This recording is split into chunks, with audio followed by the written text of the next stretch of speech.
The price of love. People often say, the deepest wounds don't come from enemies. They come from the people you trusted the most. I never believed those words, not because they didn't make sense, but because I had never experienced them. Back then, I believed love was simple. If you loved someone sincerely, treated them with respect, stood by them during difficult times, and remained faithful, then everything would work out in the end.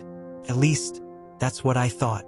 Looking back now, I realize how young I was, not just in age, but in experience. There were signs, little signs, moments that should have made me stop and think. But love has a funny way of silencing your common sense. It makes excuses for people. It turns red flags into ordinary misunderstandings. It convinces you that patience can fix everything. Sometimes, it can. Other times, patience only gives problems enough time to grow. My name is Daniel. This happened while I was studying at Delta State University. Everything you're about to hear is exactly how it happened. No exaggeration, no fiction, just the story of a young man who thought he had found forever, only to discover that forever can sometimes become your biggest regret. The day I gained admission into Delta State University remains one of the happiest days of my life. Not because getting admission was easy. It wasn't. My family had prayed for it, worked for it, sacrificed for it. Coming from an average Nigerian family means every opportunity comes with a price. Sometimes, that price isn't paid with money alone. It's paid with sleepless nights, with sacrifices, with parents denying themselves comfort so their children can have a better future. When I finally received my admission letter, my mother cried. My elder brother smiled in a way I had never seen before. He simply looked at me and said, "Don't disappoint us." Those words stayed with me, not because they were a warning, but because they were a reminder. People believed in me. I couldn't afford to fail. My first day on campus was exactly how you'd expect it to be. Busy, loud, confusing, exciting. Students were everywhere. Some dragged heavy traveling boxes. Others carried admission files under their arms.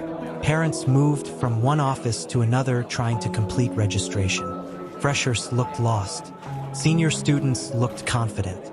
Vendors shouted from every direction. The campus felt like a small city. I remember stopping for a moment just to take everything in. This is home now, I told myself. A place where strangers would become friends, where dreams would either grow or die. I adjusted the backpack on my shoulders, looked at my admission documents, and continued walking toward the registration hall. I had no idea that someone was about to walk into my life. As I approached the registration building, I noticed a young lady walking a few steps ahead of me. She looked just as confused as every other fresher.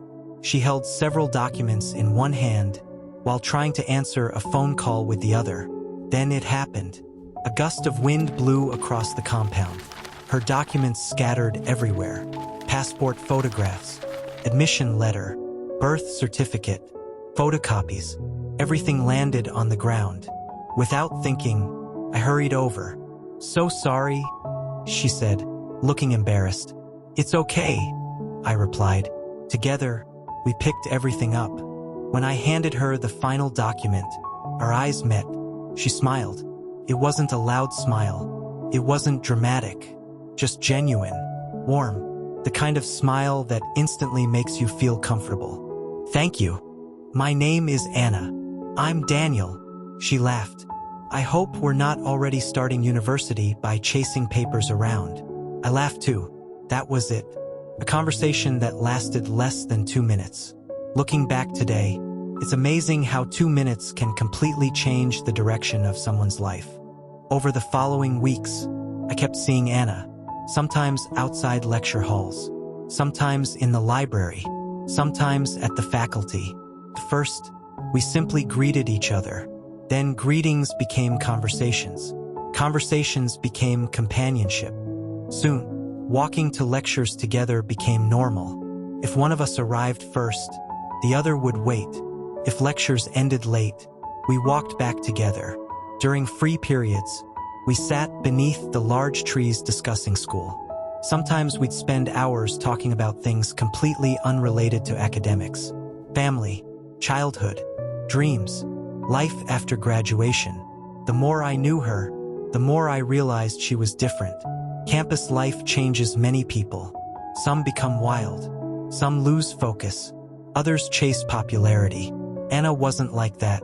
She was calm, respectful, soft-spoken. She wasn't interested in unnecessary attention. She avoided gossip. She dressed decently. She treated everyone politely, whether rich or poor. There was something peaceful about her. Being around her never felt stressful. And without realizing it, I began looking forward to every conversation we had. Love rarely arrives like lightning. Sometimes, it arrives quietly, one ordinary day at a time. There was a day it rained heavily after lectures. Most students ran for shelter. Anna didn't have an umbrella.